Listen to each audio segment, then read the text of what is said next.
Have you ever found yourself in a friendship where, after each meeting, you feel drained rather than uplifted? Where you're always giving, and they only take? Where you're compared, manipulated, or worse, gradually losing yourself?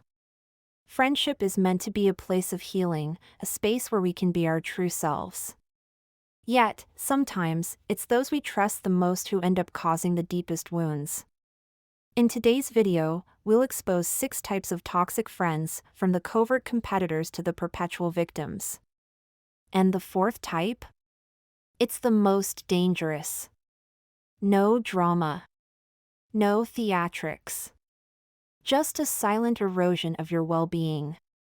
If you've ever felt the need to brace yourself in a friendship, doubted your own feelings, or wondered, am I being too sensitive?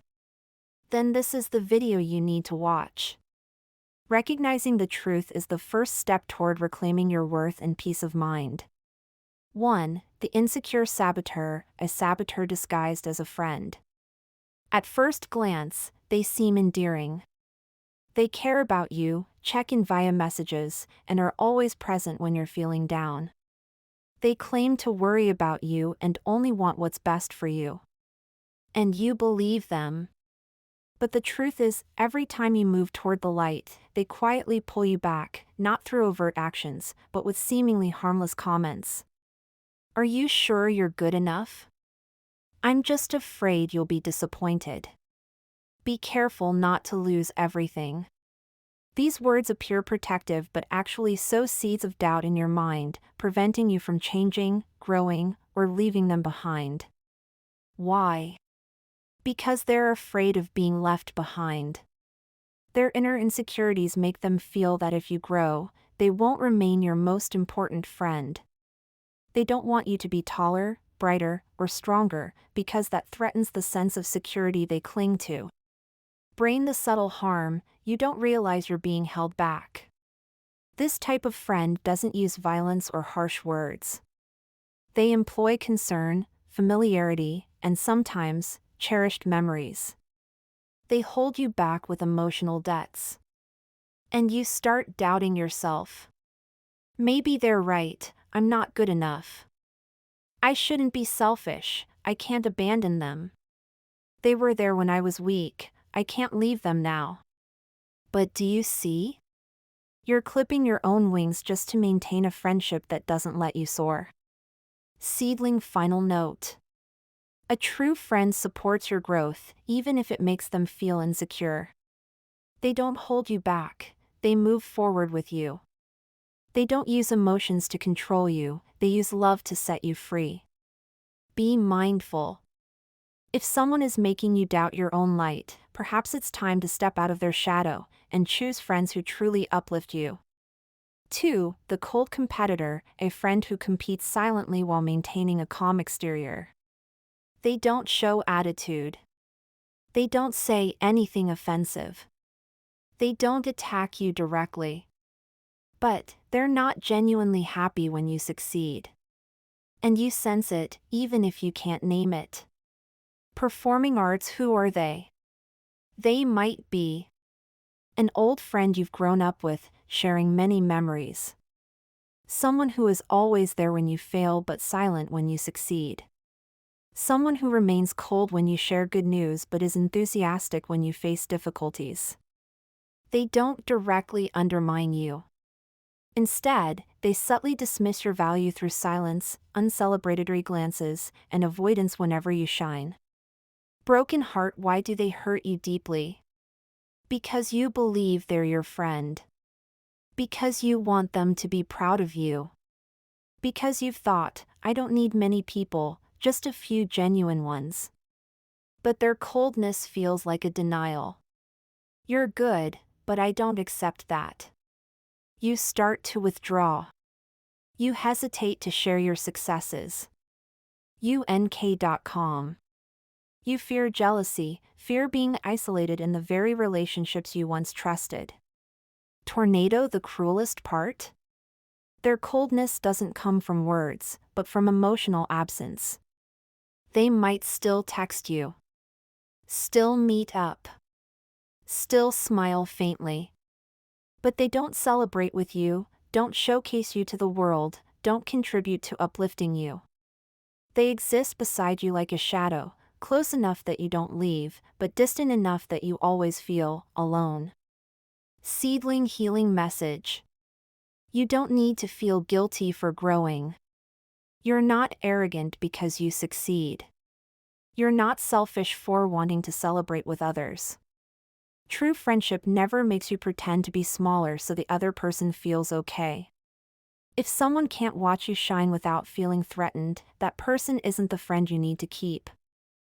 3. The sweet manipulator, the friend who controls with kindness. They never raise their voice. They never make overt demands.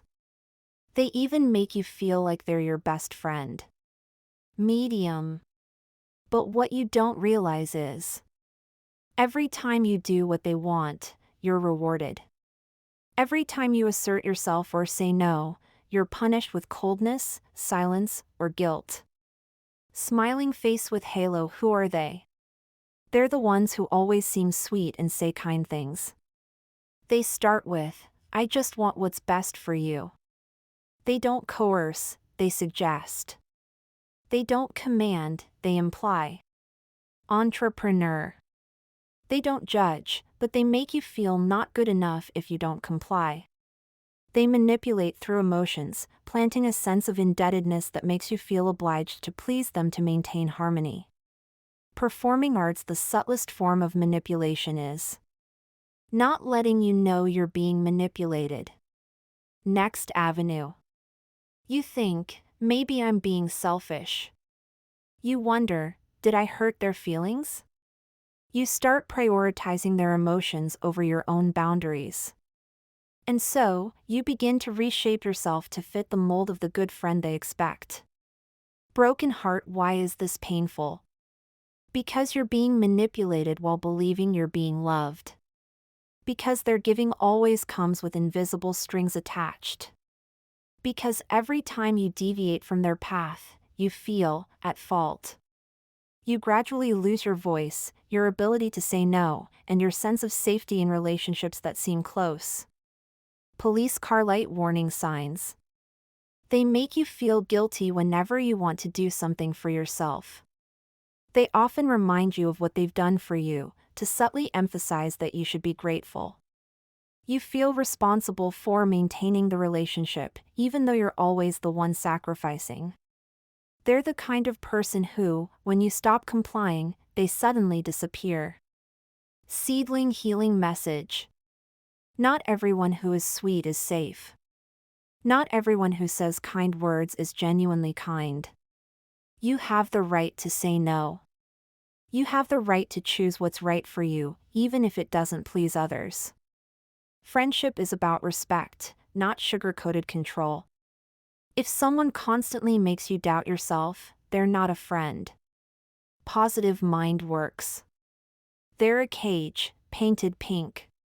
4. The insecure saboteur, the friend who undermines you out of their own insecurity. The most dangerous type of toxic friend. LinkedIn. Firecracker, who are they? They're the ones who always feel less than. Less attractive. Less successful than you. And instead of healing or growing, they choose to subtly and silently tear down everything you have. Because in their mind, if they can't rise, then at least, you shouldn't be above them. Performing arts, how do they do it? When you achieve something good, they congratulate you, but then say, "Mind Bodai Green. Wow, must have been luck, huh? I used to have that too, but it got boring quickly." When you're happy in love, they share concerns like, "Be careful, they might be using you. Your partner kind of reminds me of my ex." When you talk about dreams, they help you be realistic by saying, "Not sure you can pull that off, it's really tough. I used to dream like you, but ended up disappointed." Brain, what's inside them? A fear of being left behind. A wound of not being acknowledged. A daily gnawing inferiority complex that they'll never be someone important. And instead of healing, they compare, envy, dim the light of others.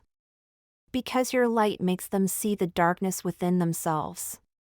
Warning: why is this the most dangerous type? Because they don't sabotage you with anger.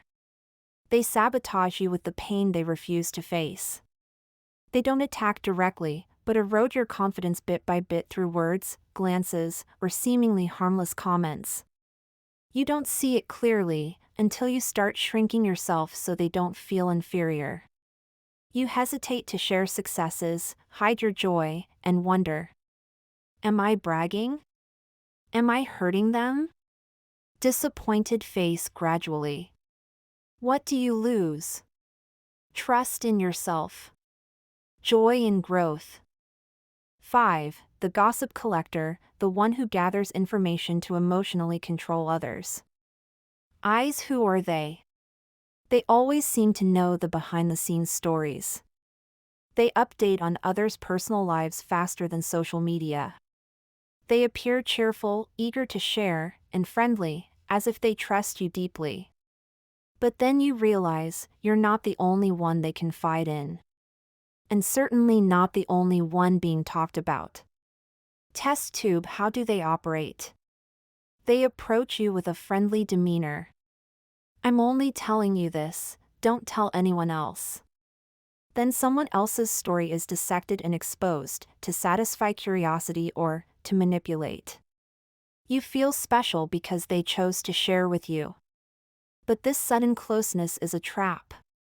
They don't genuinely seek connection, they aim to gather information, gauge your reactions, and control the flow of information within the group. Brain: what's behind their behavior? They fear being overlooked. Fear being left out, disregarded, or feeling lost in the crowd.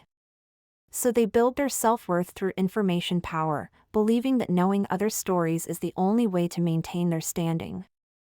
But what they don't realize is, those who live off other stories will eventually perish in their own loneliness. Direct hit: why is this type of friend dangerous? You never know when you'll become their next story. You no longer feel safe to open up, fearing your words will be dissected and gossiped about. They create an environment filled with suspicion and emotional insecurity. Worse, they use information to keep you close. I know your secrets, but don't worry, I won't tell anyone. A subtle yet profound and dangerous form of manipulation. Broken heart: what do you lose? Trust in genuine intimacy. The ability to express yourself without defense. The innocence of sharing personal matters. You begin to live in a state of alertness, always cautious, always fearing your words will be misused. Stop sign: how to recognize and protect yourself? When someone frequently shares others' stories, ask yourself: am I one of the people they talk about elsewhere? Set boundaries. If they probe too deeply, pause and change the subject. And most importantly, don't give your heart to someone who only wants to collect, not cherish. Seedling healing message. You deserve relationships where words are kept confidential, emotions are respected, and privacy is protected. True friendship doesn't need shocking information to bond. It requires trust, sincerity, and honesty. If you've been hurt by someone like this, remember, you're not wrong for sharing your heart. The fault lies with those who didn't know how to keep it kindly. 6. The emotional black hole, the one who's never satisfied with the love you give. Puzzle piece: who are they? They're the type who always need you. There's always something going wrong, a heavy emotion, a new crisis just beginning. You become the listener, the comforter, the savior, continuously, without rest. But the strange thing is, no matter how much you give, they never seem to get better. No matter how hard you try, it never feels enough. Brain: what's behind this? Emotional black holes often carry deep, unhealed wounds. They seek comfort, not to heal, but to fill their emptiness. The problem is, no one can fill a black hole with kindness. Because it doesn't seek healing, it seeks someone to cling to. Broken heart signs you're in this kind of relationship. You feel drained after every conversation. You feel guilty if you don't respond immediately or decline to meet. Every time they appear, you mentally prepare as if starting an emergency shift. They may act pitiful, saying you're the only one they have, making it hard for you to leave without feeling cruel. Performing arts, what do they use to keep you? Victim role, I know I bother you a lot, but I have no one else to talk to. Unbalanced affection, they believe you owe them your presence, patience, and care even if you never promised that. Moral pressure, if you withdraw, they leave you feeling guilty, as if you're heartless for abandoning someone in pain. Skull and crossbones, why is this type of friend extremely toxic? Unlike overt manipulators or backstabbers, they don't have malicious intent. But they hurt you by dragging you down with them. You start to forget your own feelings. Prioritize their emotions. Toxic friends don't always reveal their true colors from the start. Sometimes, they come with gentle eyes, familiar smiles, and unhealed wounds. But genuine friendship doesn't pull you down. It lifts you up. You're not selfish for walking away from someone who makes you feel small. You're not heartless for choosing self-love over a lopsided relationship. You deserve friends who make you feel whole, at ease, and authentically yourself. If you've been hurt by a friendship, believe that you'll find people who bring genuine smiles, without worry, without pretense. And if there's someone you need to let go of, do so with gratitude. Because they've taught you the most crucial lesson. True friendship begins when you no longer abandon yourself. If you'd like, I can also assist in adapting this into a script format suitable for voiceover or subtitles.